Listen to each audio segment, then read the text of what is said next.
법적으로 분량을 대연합니다. 김성태 전 의원이 불출마를 밝혔는데 위원장님께서 따로 접촉을 하시거나 김성태 의원께서 하신 말씀을 제가 오다가 방금 봤는데요. 저는 정치란 뭔가 생각해 봅니다. 저는 큰 정치는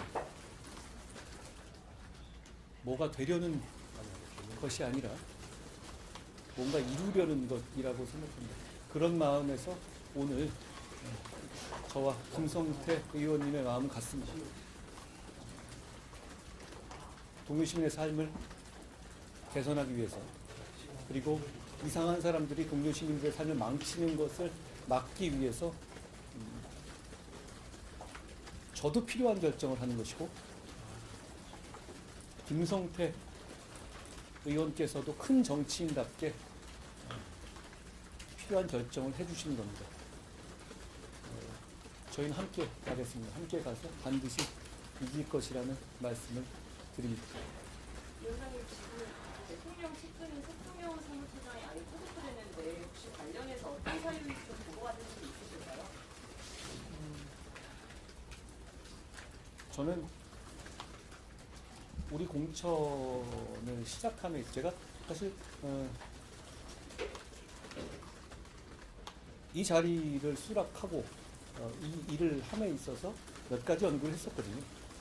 과거에 과연 우파 정당의 공천은 어떤 식이었고 어떤 문제가 있었고 뭐가 문제인지에 대해서 오히려 제가 정치를 수십 년간 근처에서 직접 안에 들어오지 않고 관찰해 왔기 때문에 더 잘 볼 수 있다고 생각했습니다. 제가 처음에 공천을 저희가 할 때 보수정당 최초의 시스템 공천을 실천한다고 말씀드린 적이 있었죠. 그 의미가 이겁니다. 과거에는 어떤 룰을 먼저 정확하게 정해놓지 않은 상태에서 사람을 보면서 룰을 계속 바꿔나가는 문제가 있었죠.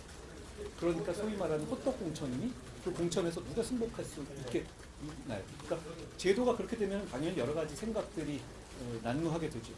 제가 공관위에게 처음 요구했던 것은, 강력하게 요구했던 것은 룰을 먼저 정한다.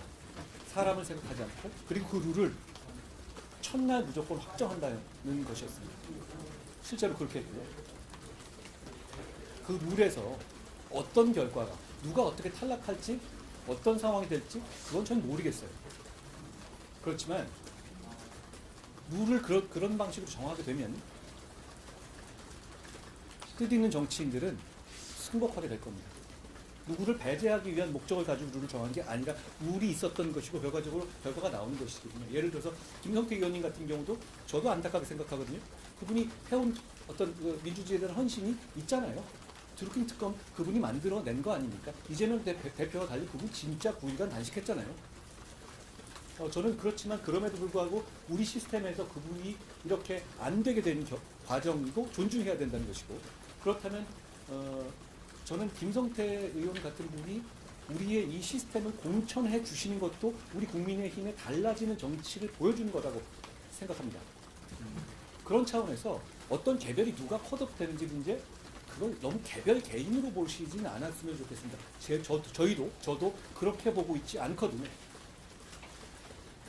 그리고 거기서 나오는 결과들이 모두 다 모든 사람을 만족시키고 합리적이고 모두 다 수긍할 수 있을지 그건 모르겠습니다. 그게 어디 현실 세계에서 룰이 그런가요? 그렇지만 공정한 공천, 사심 없는 공천이라는 점은 저희가 약속드릴 수 있어요. 아까 말씀드린 그런 구조였기 때문에 앞으로도 끝까지 그렇게 공천이 제대로 이루어지고 공천에 관한 여러 가지 사람들의 어떤 소위 말하는 영향들이 있을 수 있는데, 그 부분에 대해서 저는 공관위를 간단하게 지키기 위한 당대표로서의 역할을 하겠습니다. 위원장님, 그 아침에 비례정당 상당히 좀 늦어지고 있다고 했는데요. 대표는 어떤 분이 오셔야 되는지가 궁금하고, 어제 조국전 장관이 비밀번호 먼저 발표하고 있는데 어떻게 보세요? 지금 이제 비례정당을 저희가 플랜 B로 창당을 준비하고 있죠. 다시 말씀드리지만 이 제도 이렇게 만들면 안 되는 겁니다. 이건 민주당의 정확하게 말하면 이재명 대표의 독재입니다. 자기가 살기 위해서 이렇게 하면 되나요? 그게 왜 안 되는지에 대해서는 제가 여러 번 말씀드렸습니다. 조국 같은 분이 배지를 달 수 있고, 그리고 민주당조차도 엄두를 못 내는 친북 운동권들이 비례정당으로는 기웃기웃하고 있지 않습니까? 그런 사람들이 정치를 망칠 것이기 때문에 이 제도는 해서는 안 된다고 생각합니다. 그렇지만 우리는 현실 세계에서 민의를 반영해야 되는 집권 여당입니다. 그렇기 때문에 플랜 B로서 비례정당은 필요하죠.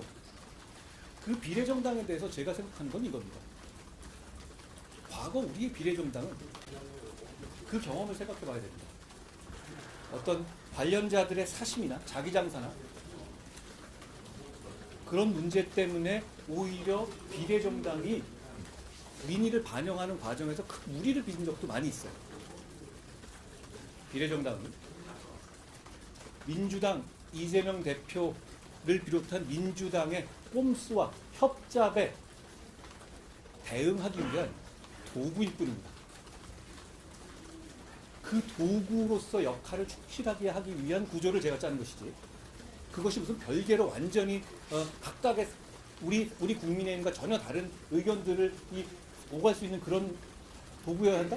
그건 국민의 뜻이 그렇지 않죠. 국민이 과연 비례정당으로서 우리가 내는 비례정당, 만약에 우리가 이제 플랜 B가 작동된다면 그걸 찍을 때 그 정당을 생각하고 찍겠습니까? 아니죠. 국민의힘을 지지하는 분들이 찍는 거잖아요. 도구일 뿐입니다. 거기에 맞춰서 그 역할을 잡음 없이 충실하게 이행할 수 있는 구조로 만들겠다라는 점을 말씀드립니다. 그러니까 대표가 누구냐 그게 중요하지 않습니다. 그 대표가 그러면 갑자기 튀어나와서 새로운 정강정책을 발표한다? 그런 정당을 원하세요? 그렇지 않죠. 국민들도 그걸 원하지 않습니다. 그 정당은 제가 이끄는 국민의힘의 선거에 있어서의 후보와 전략을 잡음 없이 이행할 수 있는 도구일 뿐입니다. 그 말씀드리고, 아까 조국 말씀하셨죠. 제가 조국 전 장관의 얘기를 굳이 데리고 갈 필요가 있는지는 모르겠어요. 제가 어저께 했던 것도 조국 전 장관에 대한 얘기가 아니라 조국 전 장관을 배지 달게 만드는 이재명 대표에 대한 얘기였다는 점을 말씀드립니다. 그리고 비밀번호를 얘기하는데요. 지금 그 사안 있지 않습니까? 소위 말하는 검언 유착? 그 본질은 뭐였습니까? 권력과 일부 언론이 권언 유착을 해서 조국 수사를 했던 저에게 보복하기 위해 했던 공작 아니었습니까? 본질은 그거였죠. 저의 개인 의견이 아닙니다. 저에 대해서 문재인 정부의 수사심의위원회가 무혐의를 결정했고요. 문재인 정부의 검찰이 무혐의를 결정했습니다. 자그마치 9번, 10번이었죠. 그리고 구속까지 됐던 채널A의 이동재 기자도 무죄 확정됐습니다. 본질이 권언 유착 공작이었다는 건 이미 드러난 상황이에요. 그런데도 창피함을 모르고 아직도 그런 얘기하는 건 한심하게 생각합니다. 이 차이만 말씀드리면, 전과사범에 수많은 중범죄로 재판받기에 바쁘고 수사받으면 휴대폰은 숨겨야 한다고 강의까지 하시던 분이 대표로 있는 민주당이죠. 그 민주당과 이재명의 민주당과 2심 실형받고 민주당 이중대가 되기를 호소하고 있는 조국, 그리고 지금 이 위성정당의 시장판에 한몫 끼워보려고 하는 극렬한 친북 중북 성향의 운동권들까지, 저는 이번 4월 10일에 총선거에서 민주당의 진영은 완성됐다고 생각합니다. 이름만 들어도 우리가 왜 절실하게 이겨야 되는지를 제가 다짐을 다시 하게 됩니다. 열심히 해서 꼭 이기겠다는 말씀을 드립니다. 여기까지 하겠습니다. 이게 공천에서 배제된 인사들이 개혁 신당으로 움직이는 좀 탐나는 움직임입니다. 이거 어떻게 보고 계신지 궁금하고요. 그런 정도의 공공성과 그런 정도의 정치 마인드를 가진 분이라면 가시라고 말씀드리십시오. 이준석 대표가 한동훈 위원장에서 양두구에게 역할을 하고 있다 이렇게 표현했는데 저한테 이렇게 어그로 끌어보려고 이렇게 여러 가지 했던 말 또 하는 분들은 워낙 많잖아요. 그러니까 저는 특별히 말씀드리지 않겠습니다. 위원장님 유동규 전 본부장 인선 계약을 정민아, 마이크 좀 떼. 어떻게 보십니까? 국민의힘으로 출마하시는 것은 아닌 것 같아서요. 제가 특별히 뭐 평가할 문제는 아닙니다만 그만큼 지금 이렇게 여러 개의 재판을 받고 있고 정말로 많은 이런 문제가 있는 분이 민주당을 완벽하게 장악하고 있고 또 거기 출마한다는 것에 대해서 이게 굉장히 우스꽝스러운 상황이거든요. 그러니까 그런 평소에는 생각하지 못했던 상황들이 자주 발생하는 것 같습니다. 그건 유동규의 책임이 아니라 이재명의 책임입니다. 위원장님 사전투표 말씀하셨는데요. 사전투표를 민주당에서는 사전투표 불투면 여당에 불리하기 때문에 이걸 다시 꺼내는 거 아니냐. 선거 공보를 위한 포석 아니냐는 지적 나오는데 어떻게 보실까요? 이렇게 말씀드리죠. 첫째, 벌써 뭐 이걸 가지고 뭐 부정선거 프레임으로 저를 갖고 가려고 했는데 저는 부정선거의 증거가 확실히 나온 게 없기 때문에 부정선거에 관한 음모론이나 이런 거에 공감하지 않는다는 점을 분명히 해둡니다. 다만 선거는 결과뿐 아니라 절차도 본질입니다. 민주주의의 핵심적인 민주주의를 구현하는 절차 수준을 넘어서서 민주주의를 자체를 이루는 것이 본질 중에 하나가 선거죠. 그 선거에 대해서 공정함과 공정하게 관리되어야 한다는 국민들의 눈높이, 그 기대는 대단히 높아요. 그러니까 선거 관리를 엄정하게 해야 한다는 주장은 절대로 폄하될 수 없는 주장이라는 점을 말씀드립니다. 그런데 제가 말씀드리는 내용은 이거죠.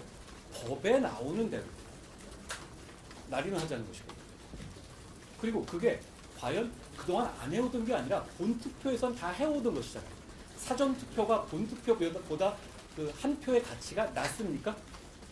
그렇지 않죠. 다 같은 한 표죠.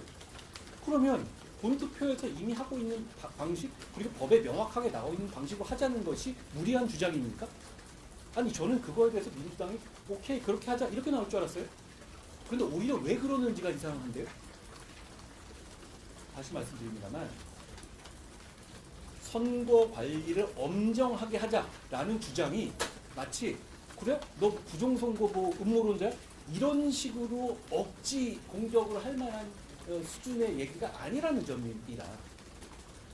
선거 관리를 엄정하게, 왜냐하면 지난번 대선에서도 보면 소쿠리 선거 문제도 있었고 그 이후에 국정원에서 해킹하는 선거 여러 가지 문제가 생겼잖아요. 대한민국은 어떤 나라입니까? 문제가 생기면 해결해온 나라거든요. 왜 문제를 해결하지 않으려고 하죠? 그리고 문제를 해결할 방법이 명확하잖아요. 그 도장을 왜 안 찍으려고 하는 건지 오히려 묻고 싶습니다. 그리고 보통 이렇게까지 나오면 귀찮아서 그냥 찍을게 이러지 않을까요? 지금 행안부라든가 지자체에서 인원까지 대준다고 하고 있잖아요. 그거 왜 안 찍죠? 저는 그냥 저 같으면 찍을 것 같은데요. 그게 정말 문제 있어서 그걸로 선거를 제대로 못할 거라면 본투표도 지장이 있었겠죠. 본투표는 이미 그렇게 하고 있잖아요. 자, 이 문제는 그 내용을 봐주시라는 말씀을 드립니다. 선거에 대해서 더 엄정하게 관리할수록 민주주의의 질은 높아지는 겁니다. 저는 그 말씀을 드린 거예요. 위원장님, 어제 김인석 대표 징역 5년이 나왔는데 어떻게 보세요? 김인석 씨는 백현동 로비스트죠. 그리고 그 로비의 대상은 누굽니까? 이재명 당시 경기도지사죠? 성남시장이었나요? 수도 많아서 헷갈리네요. 자, 그 로비의 상대는 이재명이었죠. 그 로비는 성공한 로비였습니까? 실패한 로비였습니까? 성공한 로비였죠.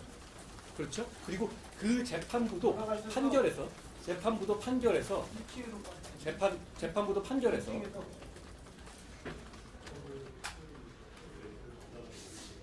김인석 로비스트가 이재명 대표와의 특별한 관계라는 점을 인정했어요.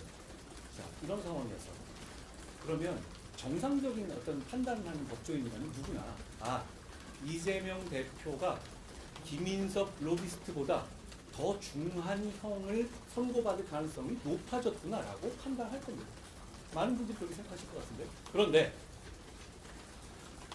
저는 그 질문은 제가 아니라 이재명 대표한테 해야 된다고 생각해요.